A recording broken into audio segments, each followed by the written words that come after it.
Ration বন্টন দুর্নীতি মামলার তদন্ত করতে গিয়ে এই প্রথম কোনো মন্ত্রীর দপ্তরে অফিসে পৌঁছে গেছেন ইডির অফিসাররা। এবং এই মুহূর্তে আমরা দাঁড়িয়ে রয়েছি সল্টলেকের অরণ্য ভবনের ঠিক নিচে। এই বিল্ডিংয়ের 9 তলায় রয়েছে বনমন্ত্রীর দপ্তর। এবং তুমি জানো প্রায় 1 বছর ধরে জ্যোতিপ্রিয় মল্লিক এখানেই বসতেন, অর্থাৎ তিনি বনমন্ত্রী। খাদ্য দপ্তরের পর তাকে কিন্তু বন দপ্তরের চার্জ দেওয়া হয়েছিল এবং প্রতিদিন তিনি কিন্তু এখানে এসে বসতেন তার অফিস। অর্থাৎ রেশন বন্টন দুর্নীতি মামলায় জ্যোতিপ্রিয় মল্লিকের বর্তমানের যে অফিস, সেই অফিসে ইডি অফিসাররা এসে পৌঁছেছেন এবং সেখানে তল্লাশি অভিযান চালানো হচ্ছে। এবং আমরা দেখলাম ঠিক 45 মিনিট আগে ইডি অফিসার এখানে এসে পৌঁছন অরণ্য দপ্তরের গ্রাউন্ড ফ্লোরে এবং ঠিক এই জায়গা থেকে নেমে তারা কিন্তু ভেতরে প্রবেশ করে যান। এখানে যারা সিকিউরিটি গার্ডরা ছিল তাদের সঙ্গে ইডি অফিসাররা কথা বলেন এবং এই লিফটে করে তারা উপরে চলে যান। এই মুহূর্তে কিন্তু বন দপ্তরের যে অফিস, যে দপ্তর রয়েছে, কেবিন রয়েছে 9 তলায়, সেখানে ইডি অফিসাররা রয়েছেন। আমরা দেখলাম রেশন বন্টন দুর্নীতি মামলায় যিনি প্রধান তদন্তকারী অফিসার তিনি ছিলেন এবং তার সঙ্গে আরও 5 জন অফিসার। বাইরে কেন্দ্রীয় বাহিনী জওয়ানরা রয়েছে। তুমি দেখতে পাচ্ছ অরণ্য ভবনের নিচে ইডির গাড়ি দাঁড়িয়ে রয়েছে এবং এখানে কিন্তু কেন্দ্রীয় বাহিনী জওয়ানরা নিচে কিন্তু তারা ওয়েট করছে। অর্থাৎ কেন্দ্রীয় বাহিনী জওয়ানদের নিয়ে রাজ্য সরকারের যে বন দপ্তর, বনমন্ত্রীর অফিস, সেই অফিসে এই মুহূর্তে কিন্তু ইডি অফিসাররা রয়েছেন। কেন তারা রয়েছেন? ইডি সূত্রের খবর কয়েকদিন আগেই এই মামলার প্রথম চার্জশিট তারা জমা দিয়েছেন এবং চার্জশিটে ইডি তরফে দাবি করা হয়েছে যে 100 কোটি টাকার প্রমাণ তাদের হাতে রয়েছে। ইডি সূত্রের খবর এই দুর্নীতির অঙ্ক প্রায় 1000 কোটি টাকা, আরও বাড়তে পারে। তাহলে বাকি প্রমাণ কোথায়? এবং যেহেতু খাদ্য দপ্তরের পর, খাদ্যমন্ত্রীর পর জ্যোতিপ্রিয় মল্লিক এই মামলায় যাকে গ্রেপ্তার করা হয়েছে তিনি কিন্তু বন দপ্তরে বসতেন, তিনি বনমন্ত্রী ছিলেন। এই অফিসে নিজের মন্ত্রীর কেবিনে তিনি অন্য কিছু রেখেছেন কিনা, এই মামলা সংক্রান্ত, রেশন দুর্নীতি সংক্রান্ত কোনো নথি এখান থেকে পাওয়া যায় কিনা, কোনো প্রমাণ পাওয়া যায় কিনা, কোনো তথ্য পাওয়া যায় কিনা, সেটা দেখার জন্যই কিন্তু আজকে ইডি অফিসাররা সরাসরি জ্যোতিপ্রিয় মল্লিক যে দপ্তরে বসতেন গত 1 বছর ধরে প্রতিদিন, প্রায় প্রতিদিন। আমরা এখানে একজন সিকিউরিটি গার্ড রয়েছে, কথা বলবো। ইডি অফিসাররা কি বললো এসে?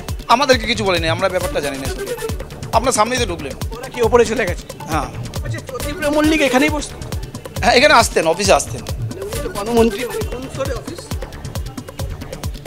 অফিস 8 ফ্লোর, অর্থাৎ 8 ফ্লোর, 9 তলায় জ্যোতিপ্রিয় মল্লিকের অফিস এবং তিনি এখানে আসতেন নিরাপত্তা রক্ষী, তিনি কনফার্ম করছেন। এবং খাদ্য দপ্তরের পর প্রায় 1 বছর ধরে 2022 সালে জ্যোতিপ্রিয় মল্লিককে বনমন্ত্রী করা হয়েছিল এবং যেটা সূত্রের খবর বা ইডি আধিকারিকরা জানাচ্ছেন, তাদের কাছে খবর তিনি প্রতিদিন এই অফিসেই বসতেন এবং এই অফিসে রেশন বন্টন দুর্নীতি মামলার কোনো নথি লুকিয়ে রাখা হয়েছে কিনা বা কোনো প্রমাণ এখান থেকে পাওয়া যায় কিনা সেটা দেখার জন্যই আজকে আমরা দেখতে পাচ্ছি রেশন বন্টন দুর্নীতি মামলার ইডির তদন্তকারী অফিসাররা এসে পৌঁছেছেন এবং এই মুহূর্তে 45 মিনিট ধরে তারা কিন্তু বনমন্ত্রীর দপ্তরে রয়েছেন।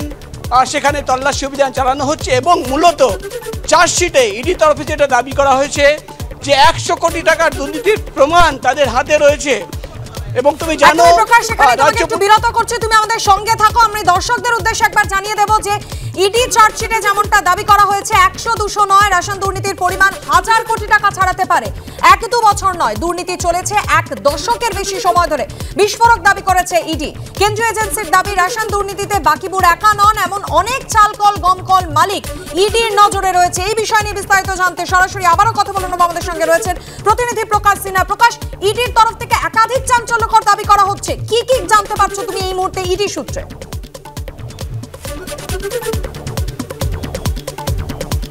দেখো, ইডি আধিকারিকরা চার্জশিটে যেটা দাবি করছেন হান্ড্রেডস অফ ক্রোর, কয়েকশো কোটি টাকার দুর্নীতি, এই রেশন বন্টনের দুর্নীতি।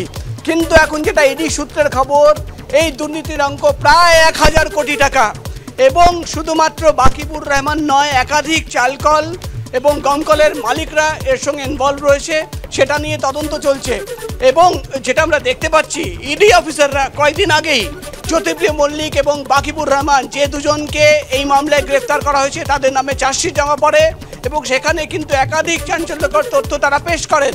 এবং তার এক সপ্তাহ পরেই আমরা দেখতে পাচ্ছি রেশন বন্টন দুর্নীতি মামলায় এই প্রথম কোনো মন্ত্রীর দপ্তরে ইডি অফিসাররা পৌঁছে গেছেন এবং 45 মিনিট ধরে তারা এখানে রয়েছেন। মূলত কোনো তথ্য, কোনো প্রমাণ, কোনো নথি এই দপ্তর থেকে জ্যোতিপ্রিয় মল্লিকের অফিস থেকে পাওয়া যায় কিনা সেটাই কিন্তু খুঁজে বার করার চেষ্টা চালাচ্ছেন ইডির অফিসাররা।